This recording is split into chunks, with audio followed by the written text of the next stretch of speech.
Chapter 36. How to Train Your Guardian. Hiccup dreamed he was escaping from the fairies. He dreamed he fought them off the best he could, only stone's throw away from the fog which surrounded the forest, but he knew he would be overwhelmed eventually. He had promised Jack he would get Jamie out, but he was starting to doubt that was possible. There were too many of them, and Jamie was still under the spell. Then there was a sharp pain in his leg. He didn't even see what caused it, but in the next moment he was on the ground and the world was white. He gasped for breath, scrambling through his panic. It was too much.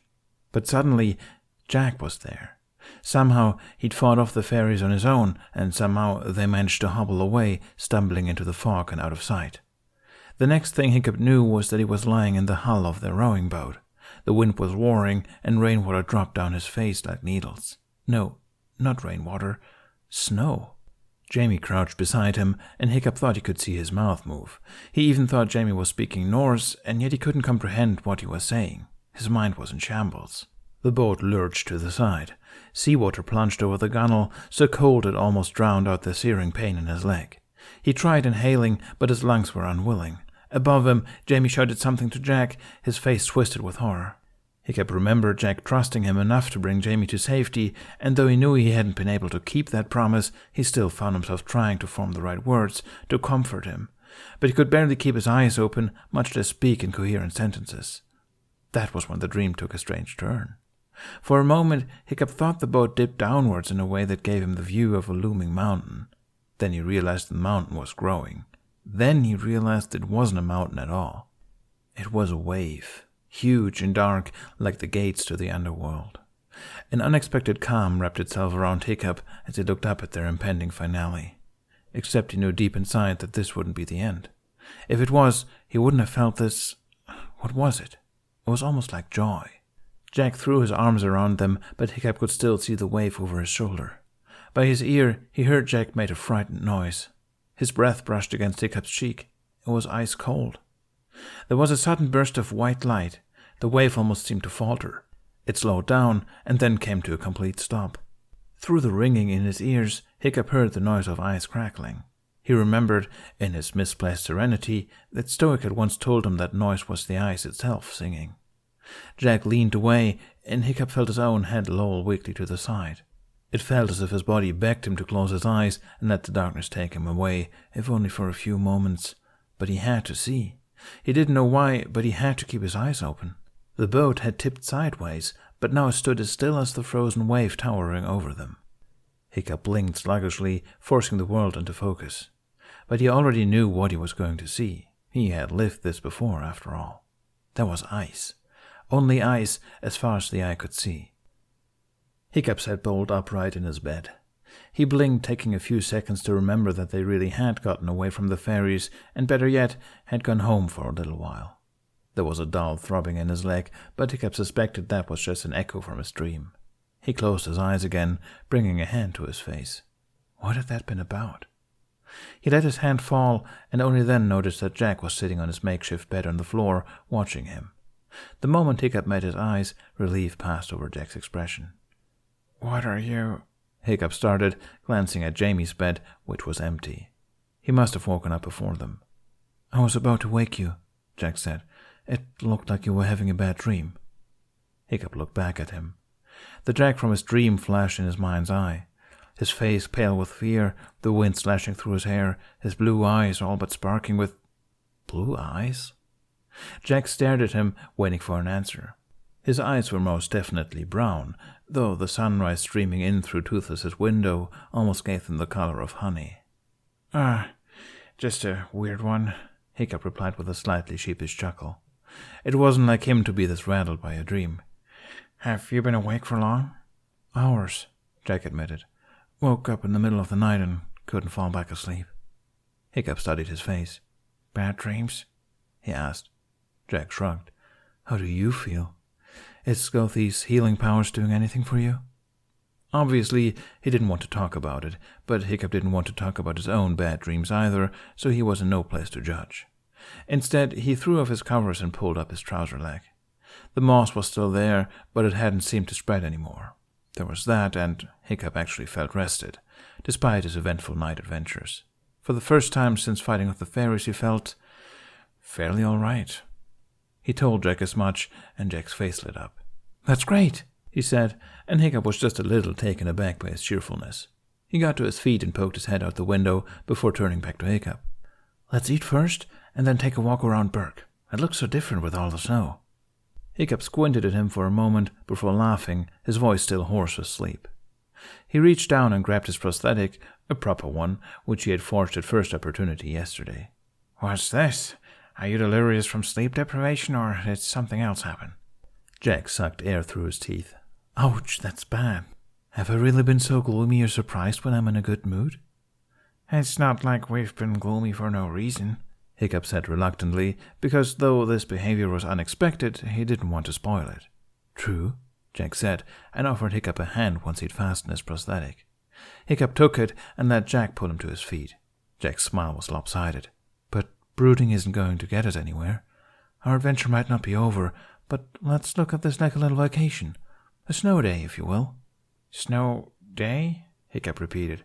"Every day's a snow day." Jack hummed happily as he headed down the stairs. "Snow days. And as promised by the mermaids, completely Snow Queen free," he said.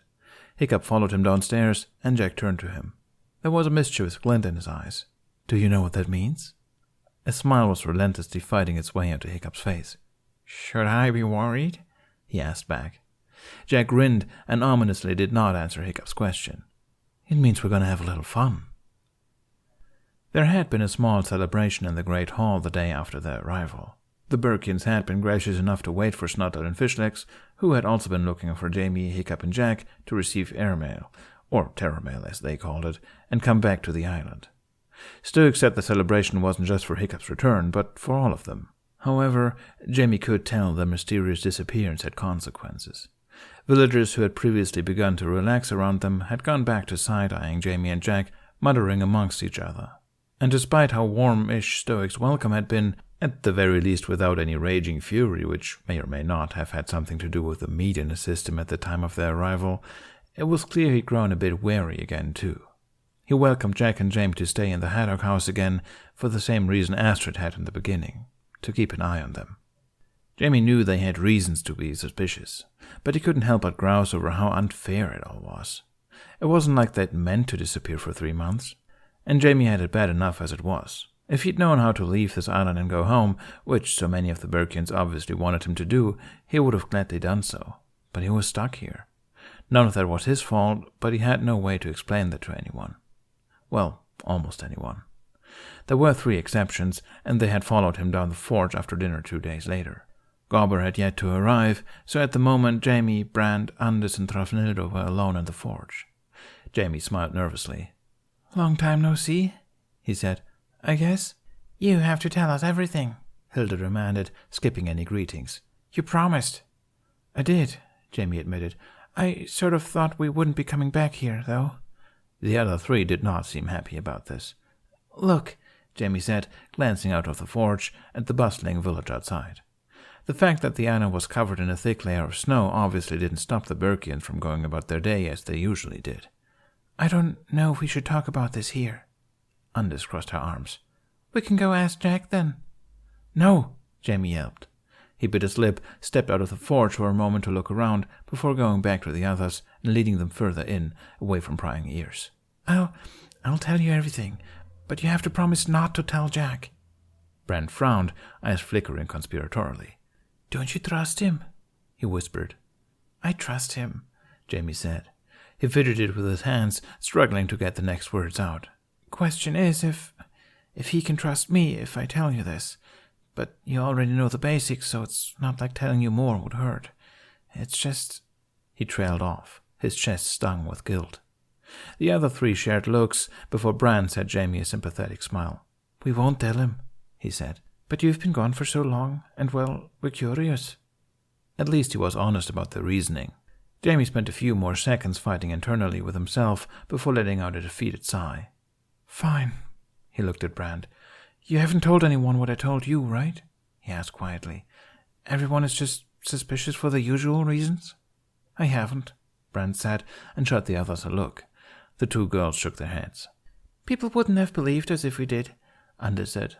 "And even if they did, it wouldn't be a good thing. People don't like messing with with that stuff. I've noticed, Jamie said dryly, sighing.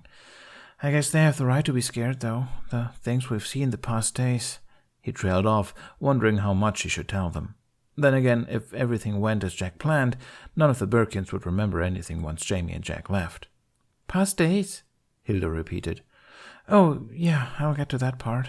Jamie tentatively looked at the three of them. What did I tell you last time exactly? He asked. Hilda clicked her tongue.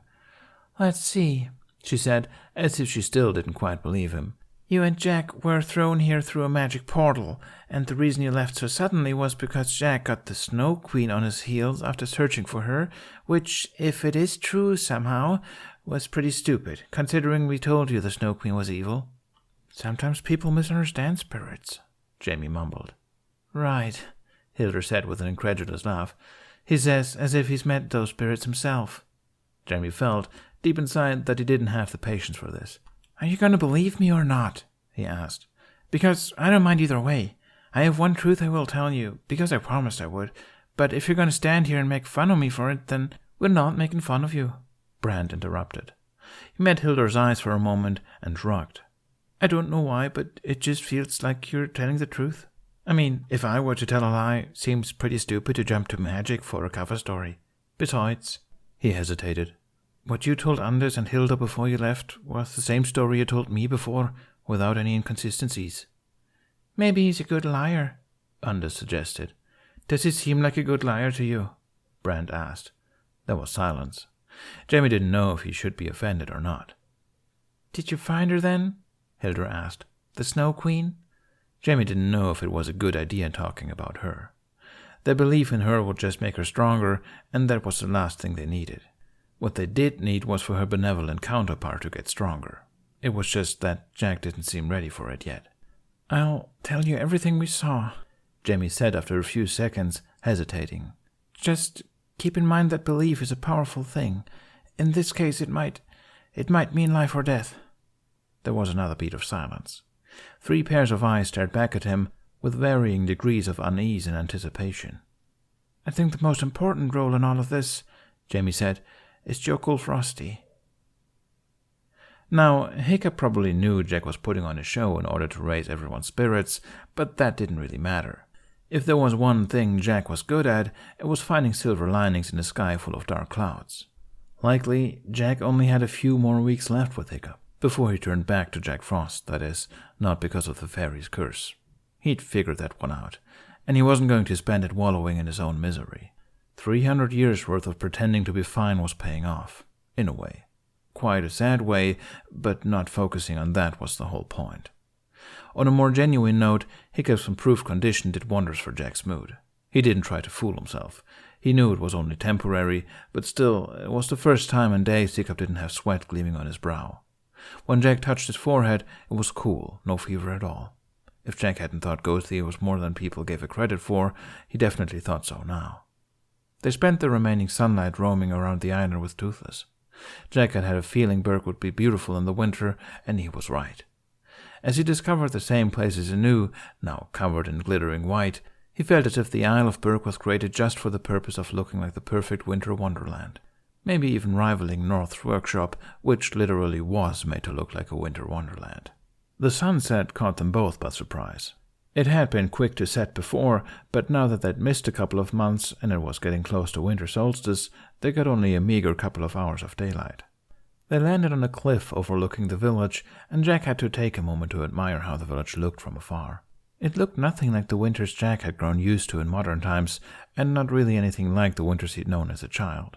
But still, there was a certain thing all the different ways of winter had in common. For Jack, it had always felt like a sense of belonging, winter spirit or not. So, Hiccup said, coming up to his side.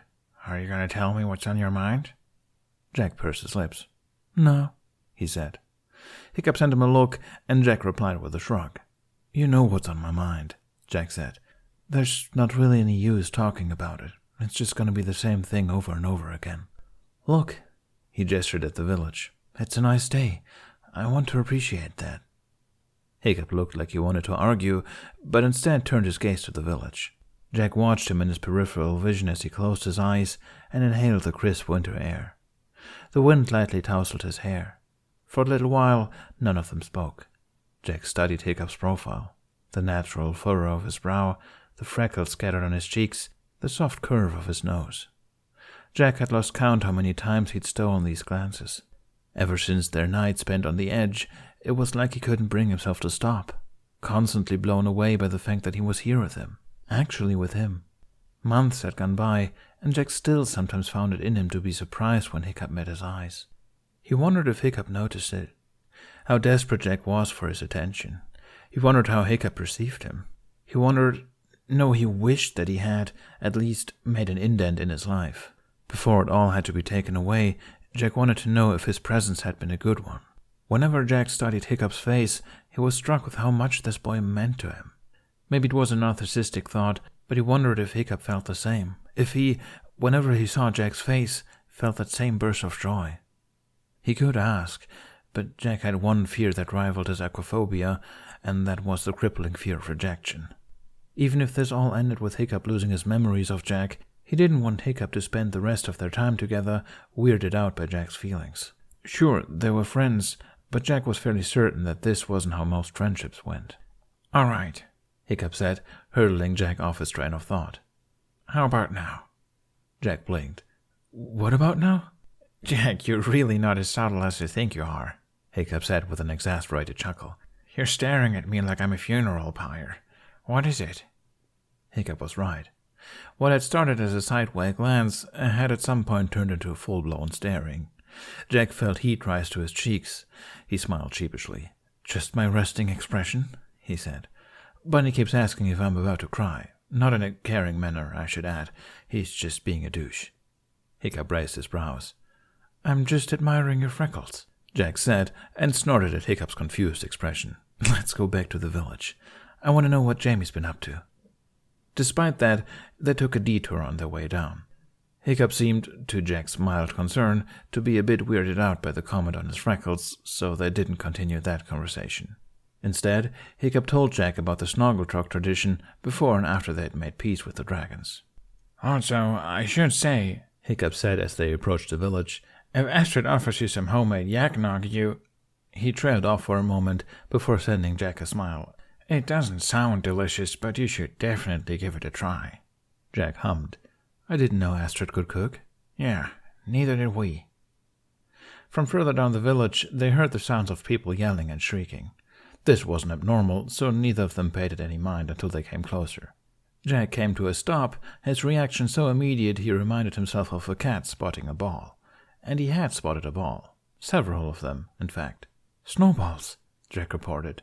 Hiccup sent him an amused smile. "Wow, you have the eyes of an eagle, Jack. If we go down that way," he pointed away from the fight, "we won't be caught in the crossfire." Jack headed for the snowball fight. Hiccup walked up to his side, shaking his head while still wearing that same smile. A bunch of kids were running around. Jack recognized some of them, Scotty, Shrug, and Brenda, as well as others he hadn't spoken to as much. They jumped behind snowbanks for cover, yelling instructions to each other.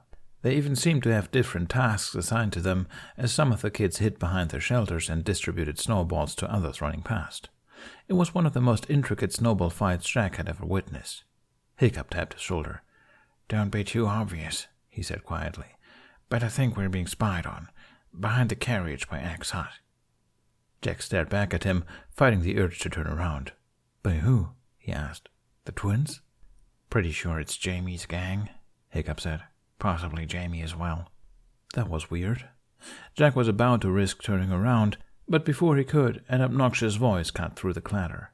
"What? Who threw that?" Snotlout demanded. Snow was stripping off half his head, and he was reaching into his collar, frantically digging at the part of the snowball that had the unfortunate experience of finding itself in Snotlout's chest hair. He didn't get any answers, except a few giggles, while some of the more timid kids shared nervous looks. Jack didn't think Snotlout would do anything too bad, but there was a chance that he'd ruin the perfect flow of shaping and throwing snowballs that the kids had created, and Jack was just not going to see that happen. It was just like muscle memory. Jack scooped up snow from the ground, shaped it expertly, and blew on it. He threw the snowball, then leapt around the corner of a hut, out of sight. The snowball hit its targets with impeccable accuracy. Snotlout whipped his head around when it hit the back of his head, spotting Hiccup, now standing completely alone. Hiccup did a double take at the empty space where Jack had just been standing, then looked back at Snotlout. "You bastard," Jack heard Hiccup mutter, but his voice was almost drowned out by Snotlout's declaration of war. "Oh, you're going down, Haddock!" But was it really a declaration of war when it was delivered with laughter in his voice? From Jack's view behind the wall, he couldn't see what happened in the battlefield afterwards, except for when Hiccup ducked out of the way of Snotlout's snowball and then out of Jack's sight. What Jack did see, however, was Jamie's head poking out from behind the carriage across the street, watching what Jack couldn't with wide eyes. And Jack heard the snowball fight continue, somehow with even more vigor and laughter than before. Jamie looked up and met Jack's eyes. He knew they were both thinking the same thing. Let it be known, Hiccup had never been any good at snowball fights, before or after he lost his leg. Berkian snowball fights tended to go a bit further beyond what you'd call a playful game, often progressing from throwing snowballs to throwing fists, and ending with broken bones and petty grudges. It was safe to say that it hadn't been Hiccup's thing growing up. It was also safe to say that it very much had been Snotlout's thing, and that he was a force to be reckoned with. As it was with about everything else Snotlout put his mind to, he didn't usually play nice. Berkian snowball fights were a matter of honor and glory, one which Snotlout had never allowed himself to walk out of with his tail between his legs. This snowball fight was nothing like that, and Snotlout jovially played along with a vigor that Hiccup had only seen in him a handful of times. And what was more astonishing, that joy seemed to spread like fire among the players. Even when a stray snowball hit an innocent passerby in the face, Mrs. Ack, she didn't react with anger, not even annoyance.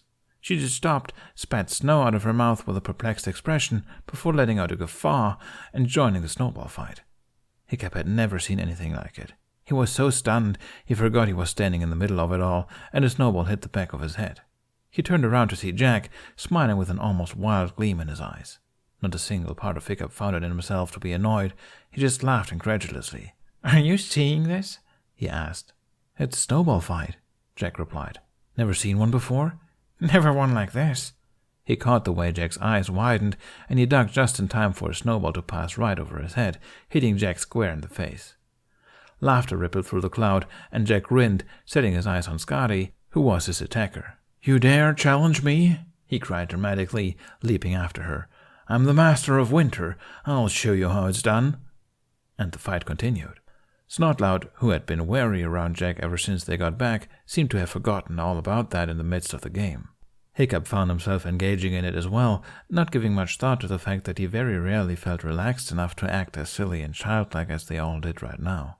It didn't take long before Jamie and his friends emerged from their hiding places as well, unable to resist the temptation of joining the spectacle Jack had somehow spurred into motion.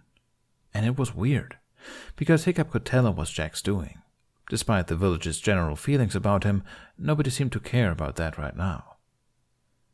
The game continued until it was too dark to see, and then some more, until they were all worn out.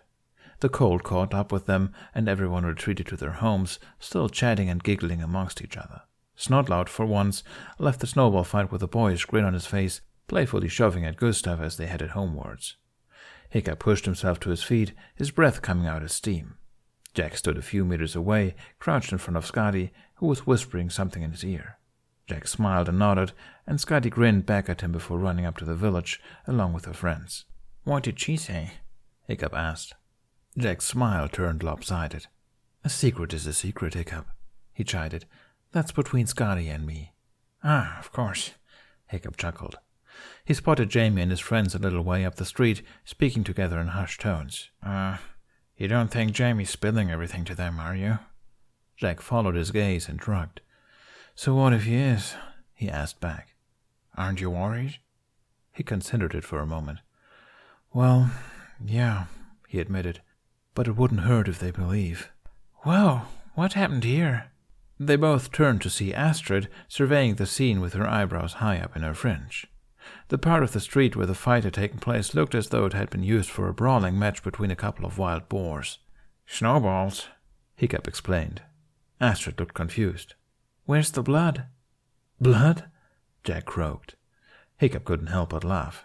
"Yeah, this is Berk, Jack," he said. But no, Astrid, we managed to get through the whole thing without even a nosebleed. That's gotta be a first. He shook his head. You should have seen it. That's a tad dramatic, Astrid said, taking a few slow steps towards them.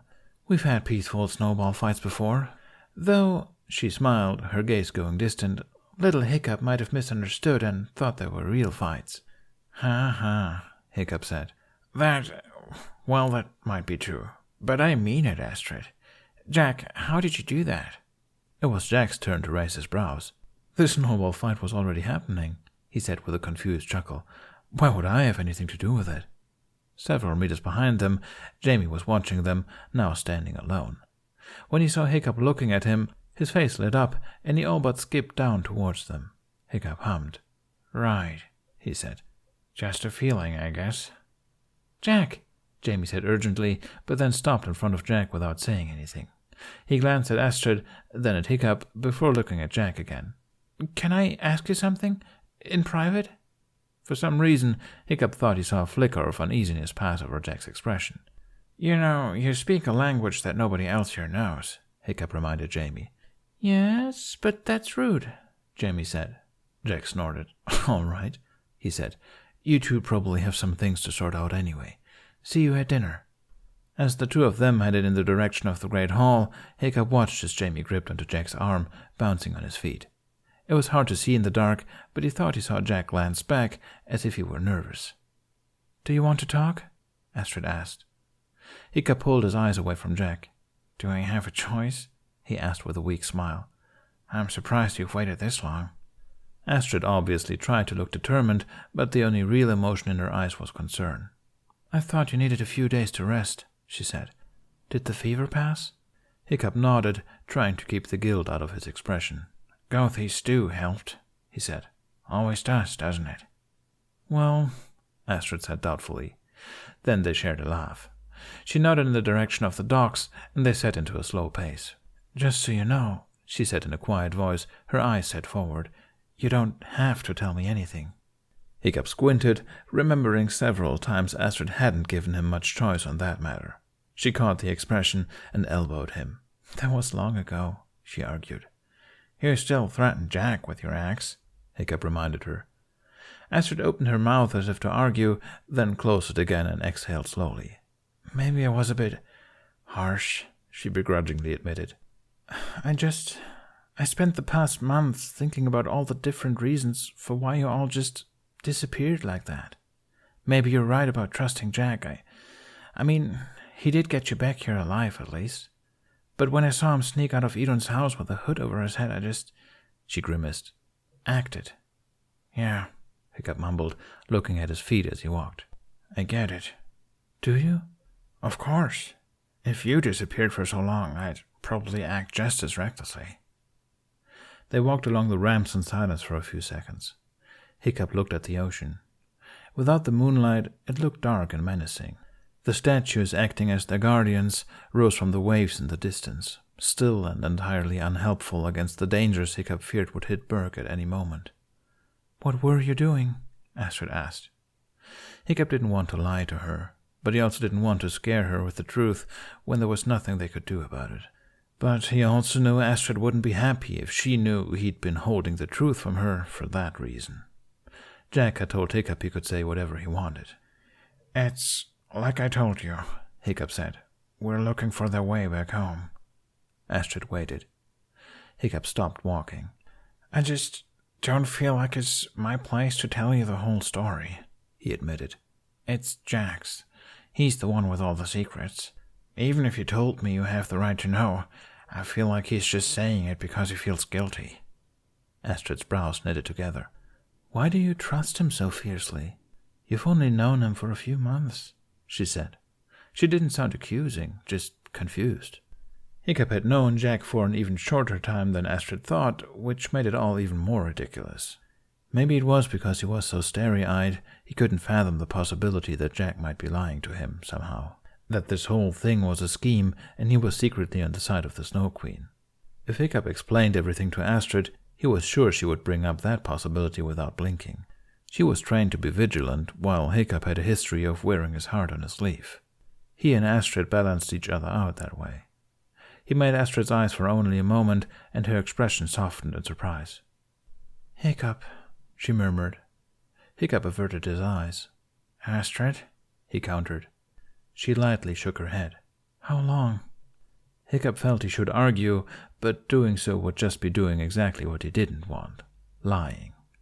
He held back what he knew would have been a deep, miserable sigh. "About the day before we left," he admitted. "Probably a little while before. I don't know." Astrid looked baffled, but she did a good job at hiding it. "But he's so weird," she said, and Hiccup couldn't help but laugh. "Super weird." "You're in love with him." He couldn't get himself to open his mouth to confirm. Instead, he made a half-hearted hand movement, as if to say, "Surprise." "Do you still trust my judgment?" he asked.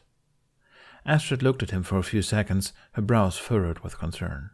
Then her shoulders slumped, and she smiled, almost in exasperation. "I'll give him another chance," she said. It was ridiculous how relieved Hiccup felt just hearing those words. He smiled gratefully at her. "Thank you." "I hope he's worth it." "He is," Hiccup replied, a tad too quickly. He was glad the darkness concealed any blood that might have been rushing to his cheeks. "You know, you should talk to him, without the axe." Astrid grimaced. "I think I might have butchered any chance of earning his trust by this point," she muttered. Hiccup almost rolled his eyes. For all the differences, Astrid and Jack were alike in some unfortunate ways. "Wouldn't hurt to try?" he suggested. Astrid looked up towards the great hall and hummed. "Guess not. Maybe I will." "Good," Hiccup said, and then immediately panicked. "But, don't tell him about this whole thing." Astrid laughed. "Tell him? Hiccup, do you have any idea how obvious you are with your crushes? Coming from someone who's been on the receiving end of that situation." "That's very helpful, Astrid, thank you," Hiccup groused. "But don't worry. Jack is miraculously dense in that specific compartment. Either that or he's actively pretending not to know." The latter was something Hiccup hadn't really considered before. Not until Alva's Island, anyway. "Fine. I won't say anything about it," Astrid said. "Not my place to say, Hiccup peered suspiciously at her. She snorted. "Come on," she said. "It's almost dinner." "Try again?" Jamie asked. He could see that Jack was holding back a groan, but when Jamie sent him a pleading look, his shoulders slumped as he relented. Again. Jamie felt a little bad about it, but he reminded himself that Jack had agreed this was a good idea.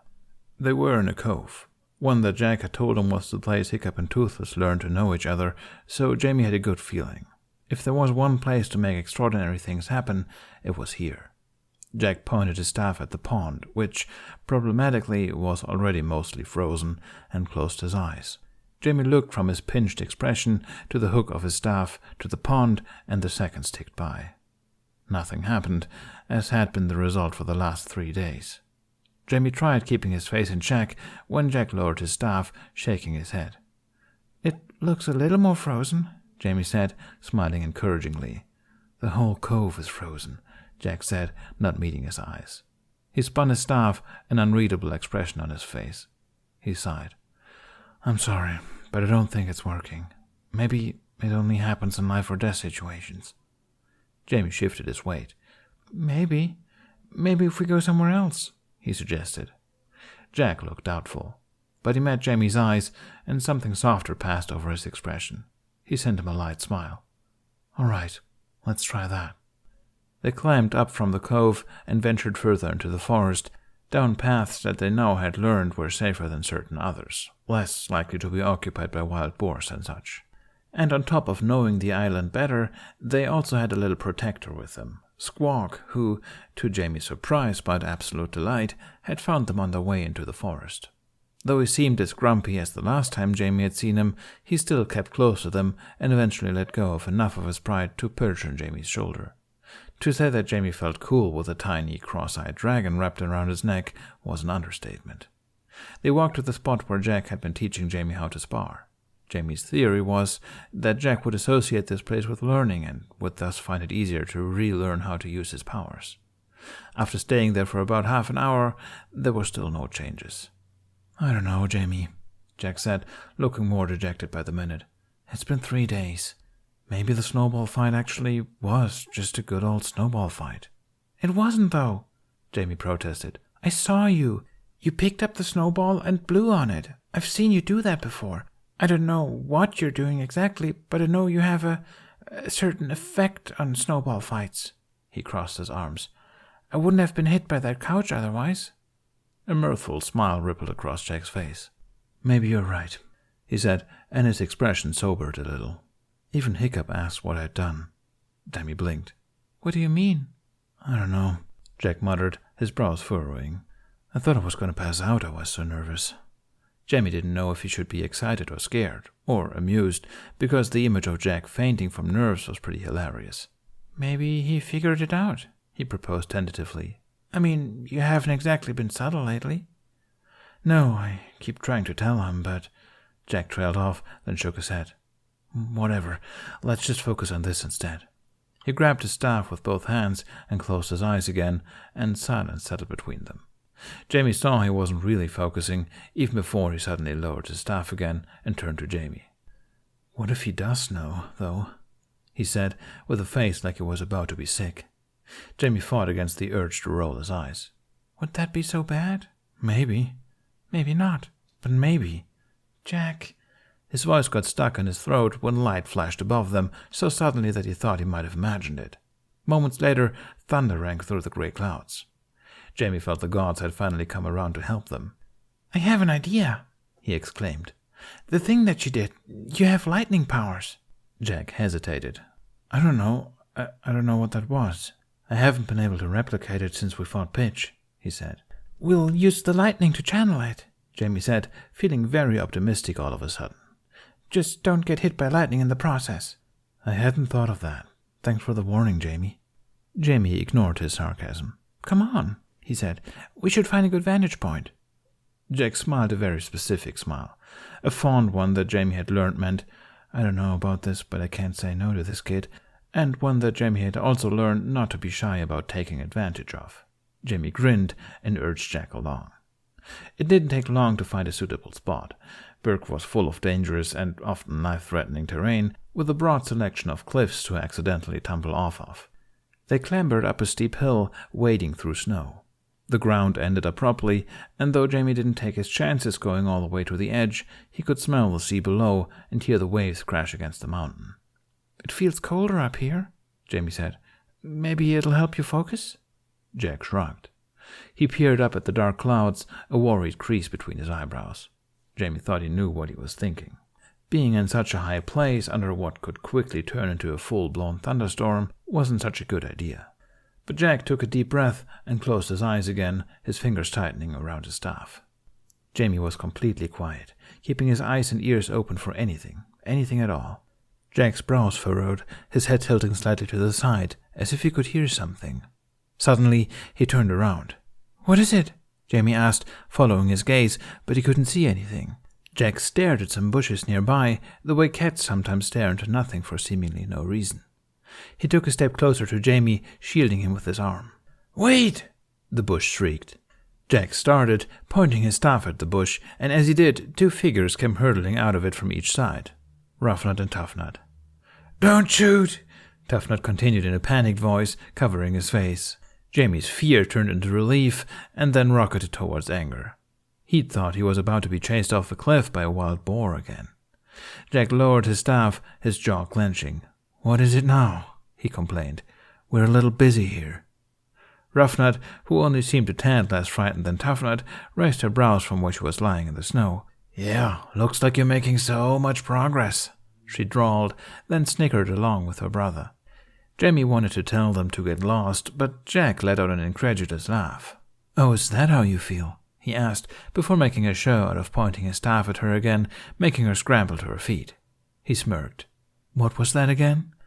You don't have any powers, Toughnut said, getting to his feet. He hesitated, looking at Roughnut. He doesn't have any powers, right? Even if you did, he wouldn't use them against us, Roughnut said. Then stop acting as if I will, Jack snapped. Can't you just go back to thinking I'm a troll or something? It was a lot more pleasant than this. And by the way, you are way off about what you think a troll is. Jamie was a little surprised by this outburst, but he couldn't say it wasn't satisfying, especially when the twins looked taken aback as well. "Trolls actually exist?" Ruffnut asked after a stunned moment. "I was just messing with you." Jack sent them both a sour look. "You think I'm going to share anything with you? You chickened out of this thing long ago." He paused, then added, under his breath, "Cowards." "What was that?" Tuffnut yapped. "I said cowards," Jack repeated for him and raised his brows challengingly when the twins gasped dramatically in tandem. It was funny. Here was a couple of 18-year-olds and a 318-year-old bickering just as Jamie and his friends used to. "Hey," Tuffnut said, taking a step forward and jabbing a finger in Jack's direction. "I'll have you know, we've given this a lot of thought." "As if," Jamie mumbled. Jack snorted and gave him a high five. "And," Tuffnut continued, glowering at Jamie, "we've decided to trust you. Again." Jack looked up at the sky for a moment. "Oh, wow," he said, his voice dripping with sarcasm. "What an honor. Well, thank you, but we're good." The twins shared a look. Then Ruffnut walked up to Jack, moving languidly but determinedly towards him like a snake about to strike, her head tilted quizzically to the side. "What actually happened to your hair?" she asked, and Jack swatted her hand away as she tried to touch it. "How do I know you won't just recoil in fear when I tell you?" Jack replied, and the bitterness in his voice was clear as day. Ruffnut just looked at him. Jack shook his head. "Okay, I turned the sea to ice." It did make Ruffnut falter a little. Disbelief fought against wonder on her face. "You don't have powers," she countered, but she didn't sound sure. "We've been spying on you." "If you don't believe me, why are you here?" Jack asked shortly. "He makes a good argument," Tuffnut muttered regretfully. He straightened his back resolutely and came to his sister's side. "Do you want to know what I want, Jackson? For the last time, it's Jack. Do you want to know what I want, Jack?" Tuffnut leaned in close. "Do you want to know? Do you really want to know?" "Oh, stop that," Ruffnut said, pushing him away. "We want to see you do some weird spooky stuff." Jack was quiet for a couple of seconds.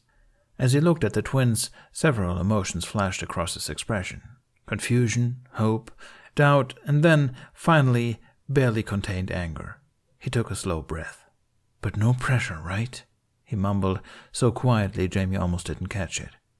Lightning flashed, followed by deafening thunder only a second later. All of them jumped, Squawk darting into Jamie's vest for cover. Ruffnut gestured at the sky. "Now seems to be the right time," she said. She looked at Jamie. "You said he has lightning powers. I thought he was a winter spirit." Jamie opened his mouth to answer, but he didn't really know how to explain it. He looked up at Jack instead, who just shrugged. "I don't really get it either," he admitted hesitantly. "But it's happened before, or it will happen in 1,000 years or so." "Then do it again," Tuffnut said. The look Jack sent him promised a reply consisting of pure concentrated sarcasm, but instead he just looked up at the sky again, letting out another deep sigh. "All right," he said. "Stay and watch if you have to. Just don't act like I'm the..." He stopped himself before he could say something he didn't want to say in front of Jamie, and Jamie held back a laugh. He cleared his throat. "The Snow Queen." While Jack was distracted, the twins shared a meaningful look. "We've never done that," Ruffnut snorted. "Yes, you have," Jack said coldly. "We helped you with that whole thing. With the thing," Tuffnut said wisely. "With the tree. Does that seem like cowardice to you?" Jamie realized what they were doing. "Jack, it was how you acted afterwards that was cowardice," Jack snapped, completely unaware that the twins were riding him up on purpose. "But that's fine, just don't do it again. I don't hold it against you for thinking it was scary at the time. It's..." Ruffnut was rolling her eyes. "Now you're just making stuff up. You were the one who ran away." "Because an evil winter spirit wants me dead." "Right," Tuffnut said, kissing his teeth. "Excuses." Jack's eyes all but sparkled with rage. He looked moments away from abandoning his staff and just going in with fists. But then, instead of acting out in any way, he just closed his eyes, his lips curling up into a joyless smile. He didn't say anything as he turned to the cliff and plopped down into the snow. Once again, he closed his eyes, his shoulders slowly rising and sinking with calming breaths. Jamie didn't know if the disappointment he felt made him a bad person. It wasn't like he wanted to see Jack angry, but he did want to see him rightfully display that anger if he felt it. And he also wanted to see the twins deal with the consequences of their actions. The twins looked somehow more disappointed than Jamie. Jamie glowered at them. "It doesn't work like that, muttonheads," he whispered, ushering them backwards to give Jack some space to concentrate. "How do you know?" Toughnut asked. Truth was, Jamie didn't know, and the twins could be right. In the vision, it had definitely seemed like the thing that fueled Jack's power had been grief and anger. Still, anyone with a hint of a conscience would know it wasn't right to manipulate him. Jack didn't mention it often, but the twins had already heard him enough. Jamie looked at Jack's still form, wondering if the twins really were onto something. Lightning flashed above. Jack shook his head. The wind grew stronger and stronger. Jamie clasped his hands together, sharing a wide-eyed look with the twins. And then, just as suddenly as it had started, it grew still again. Lightning flashed in the distance, and several seconds passed before the thunder reached them. Jack's shoulders slumped. The moment had passed. Jamie's heart sank. He walked up to Jack, unsure of what he should say. "I'm sorry, Jamie," Jack muttered, looking up at him with a weary smile. "I don't know what I'm supposed to do." "It's okay," Jamie said, but he heard the disappointment in his own voice. He mirrored Jack's smile. "We'll try again another day." Jack didn't reply. He pushed himself to his feet and turned around to the twins. They were shuffling their weight, and a new emotion had joined with their disappointment. Guilt. "It seems our theory was unfruitful," Toughnut admitted. "Anger isn't the right ingredient." "What?" Jack looked between them, his brows furrowing even more at this realization. "I'm not an experiment." The twins shared another meaningful look and seemed to come to some kind of agreement. "Sorry," they both said at the same time. Jamie was impressed. "Didn't think they had it in them." "We're not heartless, Jimmy," Toughnut said. "It's Jamie." Jack studied the twins wordlessly for a few seconds. "You're really good at making people mad, I'll give you that," he said, and hesitated. "I don't want to put words in your mouth, but was all of this just a messed up attempt at helping me?" Roughnut snorted. "You're really good at seeing the bright side of things." "Is that supposed to be an insult?" Jack asked, and there was a laugh in his voice. "Nah," Roughnut said. "Like Tough said, we're sorry and we thought we might give your powers a kickstart to make it up to you. That's the truth. Happy now?" It really did look like admitting they were in the wrong was physically painful for them. "You looked like you were having trouble," Toughnut said, "and we did promise to help you out, so—" Jack looked a bit confused. He glanced at Jamie, and Jamie shrugged, mumbling, "It's the thought that counts, I guess." Jack's brows furrowed. He shifted his staff from his right hand to his left and offered the former to Roughnut. Jamie thought he knew what he was doing. It was a peace offer, but the way Jack stared at her made it seem more like a challenge. If they really weren't afraid of him anymore, she'd accept the gesture. And Roughnut immediately brightened. She grabbed Jack's arm with confidence. And then she went completely rigid before throwing herself backward with a yowl that made Jamie jump into the air with alarm. The strands of hair on Roughnut's head that wasn't braided rose into the air like magic. Or more like static, Jamie whispered, bringing a hand to his mouth. He looked up at Jack. You zapped her." The look on Jack's face was almost comical, his body frozen, arm outstretched. "Oh no," he said. "Roughnut, I'm so sorry." Toughnut didn't even rush to his sister's aid, who was still sitting in the snow with a shocked, no pun intended, expression. In fact, Toughnut stood as still as Jack, staring at Jack's hand as if he expected it to start shooting sparks. Roughnut looked down at her body, then up at Jack again, her mouth hanging open. "That was awesome," she said, her voice ragged with excitement. She jumped to her feet. "Do it again! Come on, zap me again!" Jack took a step back. "Get in line!" Toughnut interrupted, elbowing Roughnut away. "My turn. Do me now." "I was here first, Dragon Breath." Roughnut shoved him back. "Limpid brain." Jack grabbed both of their arms. Nothing happened. Jamie didn't know if he was glad or disappointed. At least it made them stop fighting. Jack gave a weak laugh. "Maybe you did help me a little," he said. Then he seemed to change his mind, sending the twins a sharp look. "Just don't ever do it like that again." The twins both broke into grins. Roughnut threw an arm around Jack, and Toughnut reached over to Jamie, ruffling his hair. Jamie was so happy the tense atmosphere had passed, he let him. "Things were getting boring without you," Ruffnut said, with an uncomfortable suggestiveness to her voice. "Shock her harder next time," Jamie proposed. I don't," Jack started, but was interrupted by Ruffnut, who wholeheartedly agreed. A tentative smile grew on his face, eyes wide with a confused kind of awe. "All right, next time."